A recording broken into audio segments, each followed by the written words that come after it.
do it today, but like you said, Bjergsen has been taking this pretty seriously, so I don't know. We'll see how it goes as we're into Champion Select, and the bans are going through. Nasus and Jace banned out by Bjergsen, Jisu taking Ryze, and Syndra off the table. Makes sense pretty much so far. Yeah, I wonder if Jisu will ban the Taliyah because Bjergsen had some great success with that, with the fast back timers and just running back to lane constantly against fake yes, and yeah. Olaf banned away. Bjergsen doesn't want anything to do with these unorthodox picks that might catch him off guard. Cassiopeia banned out, but that leaves Zoe open. Bjergsen thinking about that, thinking about Heimerdinger. Now, as someone who explicitly plays melee champions, Heimerdinger can be real difficult to deal with when he puts up those turrets, creates such an effective zone of control. If he thinks Jisu's going to play a melee all-in champion, Heimer can be very effective against that, but will go with the Zoe. The Zoe is less of a CS and try to pick up the wave, but you can do it from a distance.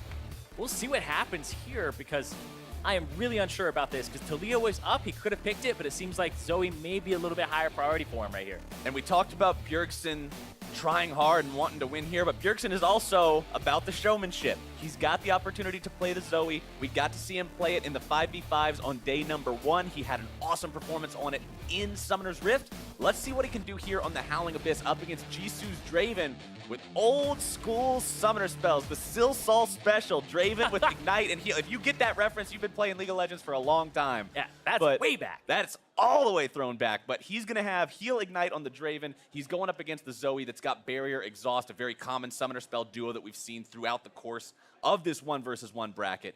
Bjergsen going to be taking the Airy Keystone. Jisu going to be doing the same on this one. So that early, reliable, extra poke every time you connect on the damage. Yeah, the sorcery tree, definitely, because it gives you adaptive AD, AP, I think it's better to start out with than to have the precision for attack speed. So I like the Airy there. And also something interesting to consider is I wonder if Airy on the W and the Q from Draven gives him the shield from Airy because things like Garen's W will make Airy give him the shield. So I'm excited to see what happens here. They both have Resolve secondary. Now we're on the Rift, or I guess the Abyss. The Abyss. Let's see how these guys decide to play the level 1. I mean, Bjergsen's gonna walk right up to that brush, and Jisu's gonna say, "How you doing?"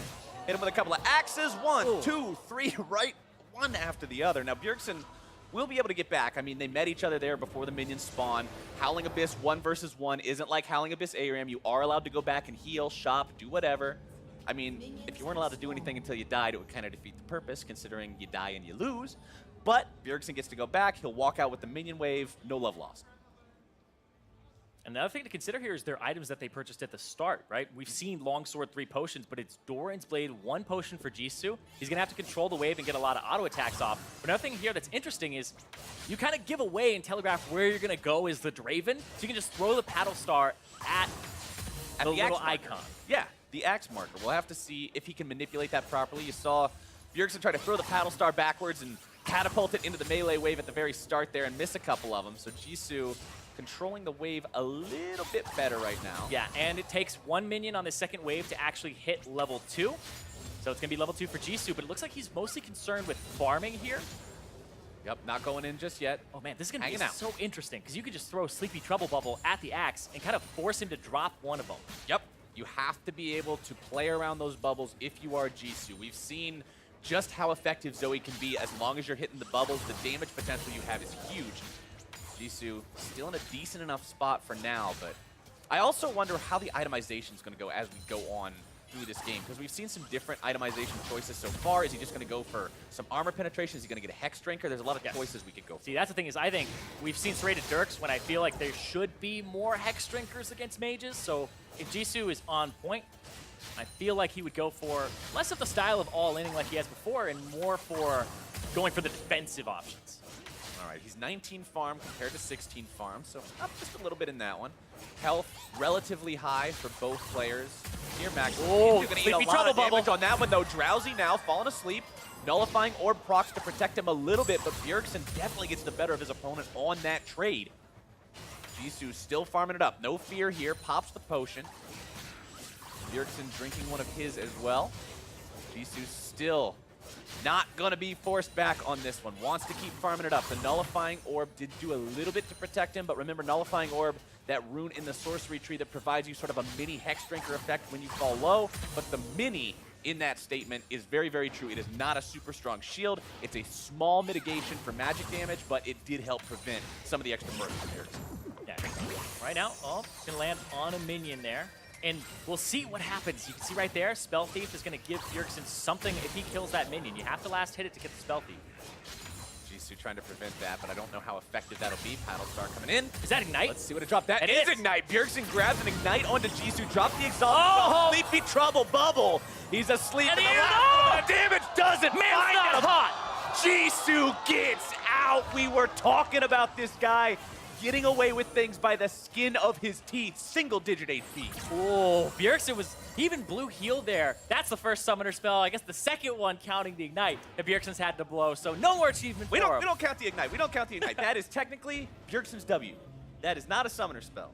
A real one. Man, that was so close. Jisu, though, gonna pick himself up a Vamp Scepter. Something to note is they both took the Resolve Tree secondary, but Jisu has Revitalize instead of Second Wind.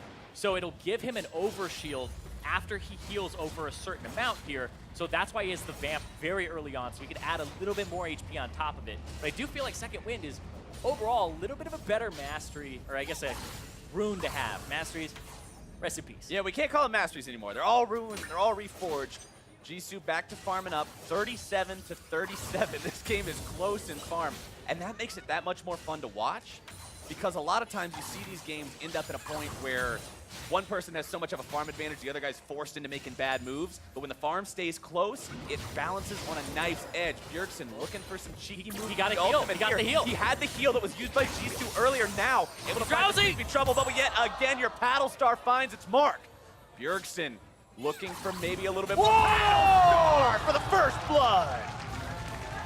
A fast Paddle Star, too, right before he gets the health relic that had come back up. The TSM chants roar through the audience, and Bjergsen goes up 1-0, showing exactly what Zoe can do in the 1v1. The champion, I figured would be a lot of fun to see in these types of showdowns because it is all what can you hit, what can they dodge, and Bjergsen showed he can hit them where they matter. Man, we were talking about Lady Luck smiling on Jisu. Bjergsen with a few summoner spells from the Spell Thieves to Drowsy into the Paddle Star low cooldown, and gets him with a real fast one there. Kaboom! Right before he touches the health pack. Stone Cold, too. Not celebratory, not yet. He's only got one down, needs to get the second one, but getting the heal also from Jisu in the previous engagement where he went in with the Ignite that he got from the minion. You get the Ignite from the minion, you go after your opponent, pop his heal, you get his heal, use that in the next fight. The snowball effect, tracing those back to cause and effect of what made it all happen. Bjergsen did what he needed to do, utilizing every part of Zoe's kit there. Yeah, I do feel like the Zoe is going to end up on that ban list because Probably so. before we were thinking maybe the Talia, but it looks like Zoe in those 1v1s, because summoner spells have so much power in them just by nature of being summoner spells and giving you a lot. Spell Thief, taking the other person's summoner spells after they all in you, like that is actually something that's incredibly scary if you think about it. You'll get 2 barriers in an all-in, you might get 2 exhausts, etc. Or you get an Ignite if they go Still Saw strat. That's or what you makes pick it one tough. up from the minions and get one there. Yeah, it was really, really difficult, it looked like, for Jisu to be able to deal with Zoe once she got that advantage through the summoner spells. And when she has that, what are you going to do? I mean, we've seen so many of the outcomes of these 1v1s so far be determined by who can manage to bait out the summoners, who can utilize their summoners better, who can make their opponent use them at a spot where they're kind of a dead spell. Bjergsen was able to just have more summoners this time around, and that found him a very swift win. Yeah, he almost killed him with the Ignite that he got off the Spell Thieves, just went straight in. And then the other thing, too, is like the Draven, probably not a good matchup against the Zoe. Incredibly telegraphed about where he's going to walk, and you just throw your spells at the Draven icon where he's going to be picking up his axes. So I don't think it's ideal at all. A little bit of a mismatch. I think Jisu was kind of throwing a curveball to begin with because he's like, I'm going to play a range champion now. They're expecting me to play these top laners, some cheesy stuff like Pantheon and Olaf. Nope, I'm going to go with Draven. We're going to play a 1v1 style champion. But then Bjergsen gets Zoe, and Zoe, like you just said, that counter, because you can read where he's going to walk. Even in that last engage, you saw Bjergsen fires the bubble, but he knows that his opponent's going to be kiting backwards. He throws it in a spot where Jisu, the bubble misses. It falls on the ground. Jisu touches the trap part of the bubble, and that's what ends up getting him in some trouble. I am so excited for this next one, too, because Jisu banned Ryze, Syndra, Cassiopeia. He banned 3 mages. Now you might have to throw the Zoe up there, and Talia is still up, and we saw Bjergsen go for a kind of a CS match there against Faker and have an okay time in that one. So I think there's a lot here. You talked about how many cards do these guys have up their sleeves, because you got to win this best of 3. If you move on to the finals, you got to have even more strategies. And if you have enough that the bans we have a can't water affect spill. You. Yeah, North America, water spills. Sippy cups need to be a 2018 thing. 2018 franchising and sippy cups. That's what we're going to be moving towards. I mean, it's a bright future. No more of these water breaks. I mean, it's happened to Haunter. It's happened to so many people.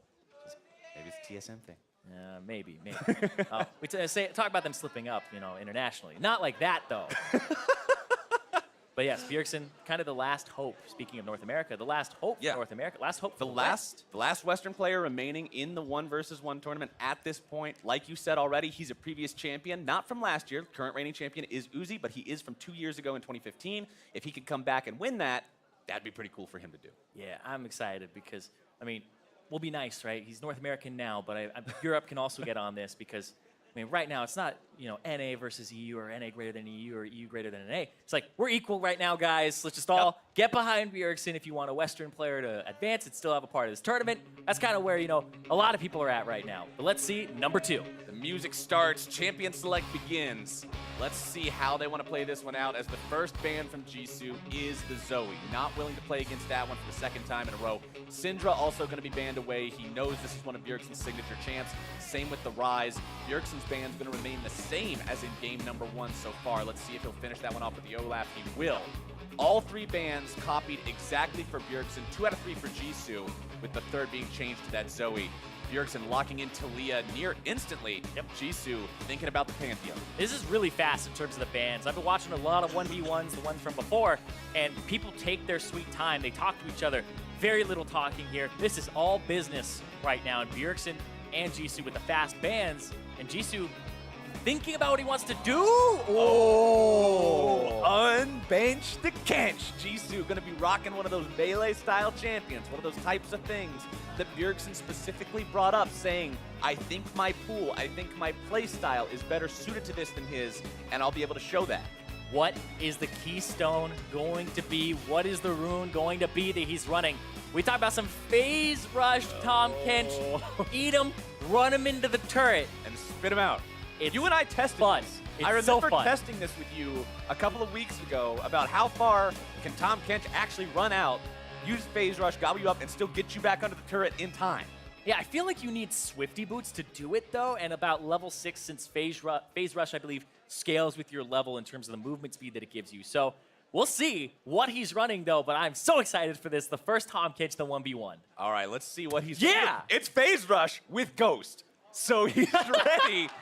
He is ready to make this happen. If he wins, he's going to win by gobbling Bjergsen up and spitting him underneath the turret. And if he can make that happen, it is going to be so cool to see. But we did see Bjergsen control these waves against Faker with this champion. We saw him play this game against someone playing Syndra, against a very mechanically talented player playing Syndra. So up against something like Tahm Kench, he's got his work cut out for him. And the Tahm Kench has boots. He has the Ghost. He has the heal. This is go fast Tahm Kench. Okay, this is special delivery sushi chef, master chef Tahm Kench. Let's see if he can drift around and find his way towards Bjergsen, get those stacks down and find the Devour. Bjergsen, though, the one who should be in control with the push, with the wave control early. Like I said, Jisu's the one with that work cut out for him in this. Just because of the fact that, I mean, you're Tahm Kench into Talia. Yeah. Your tongue is stopped by minions. You don't have a lot of long-range capability to engage on this champion that is so adept at keeping herself far away. Yeah, I feel as though this is going to come down to Bjergsen just skirting around, keeping his range and killing all of the minions, going back and not even like pushing him up to the turret to deal turret damage because he doesn't want to risk it. We'll see here how they start this off. All right, threaded volley into the wave, as could be expected. Also worth pointing out that it is airy once again on Bjergsen's Talia. Just wants to make sure that every time he lands the poke, it's that much more effective. So not really anything too surprising coming out of him just yet. Jisu, mindful of how the minion farming works underneath the turret, not able to find that last one. 6-2-3.